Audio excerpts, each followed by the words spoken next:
করে শোনাচ্ছি আমি মোহাম্মদ হাকাম মাহমুদ একসাল্লি। আজকের অনুষ্ঠানের সভাপতি প্যানেল চেয়ারম্যান জনাব মোহাম্মদ নুর আলমের বাসায় গত 21/12 তারিখে দাওয়াত খেয়ে 6 জন কুকুরের বমি সহ 100 কিলোমিটার বেগে সস্তরি পাতলা পায়খানা। ডাক্তার জুয়েল চিকিৎসায় ব্যর্থ হলে পরিশেষে কুকুরের পাশের কালা ঝালাই করে কুকুরের পায়খানা বন্ধ করেন কারণ ঝালাই মিস্ত্রি জিয়াউর রহমান জিয়া। ডোমার থানার ওসির বাসভবনে বিলাতি সুলসুলির আত্মঘাতী হামলা। দীর্ঘ 21 দিন থেকে কোনো হাইলন ছাগলের সাথে দেখা করতে না পারায় 86 বছর বয়সী একজন পাড়া ছাগলের মর্মান্তিক আত্মহত্যায়।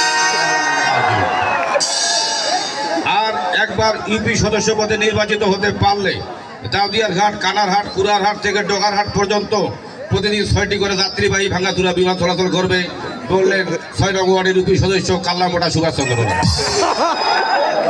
ফুলবাড়িয়া জোড়াদিঘি বাজারে ডাক্তার শ্রী রসন চন্দ্র রায় নিয়মিতভাবে নতুন পুরাতন সহ নানা প্রকার জটিল রোগের চিকিৎসা দিয়ে যাচ্ছে। তবে তার চিকিৎসা করে রোগ ভালো হবে, কিন্তু রোগী মারা যাবে 100% গ্যারান্টি ইনশাআল্লাহ। এখন শুনছেন আবহাওয়া সংবাদ। আজকের আবহাওয়ার পূর্বাভাসে জানা গেছে যে সকল মহিলা দর্শনার্থী তার স্বামীর বিনা অনুমতিতে অনুষ্ঠান দেখতে এসেছে, অনুষ্ঠান শেষে বাড়িতে ফিরে তাদের বাড়ির 18 ফুট মাটির নিচ দিয়ে দমকা থেকে ঝোড়ো হাওয়া বয়ে যেতে এবং 100 কিলোমিটার বেগে থাউ থাউ করে মুখের গালাগালি শোনা যেতে পারে এবং উত্তাপ শব্দ সহ নানা প্রকার রাগারাগি হয়ে যেতে পারে এবং গভীর রাতে খাটচোখের উপর দিয়ে 117 কিলোমিটার বেগে ভূমিকম্প বয়ে যেতে পারে।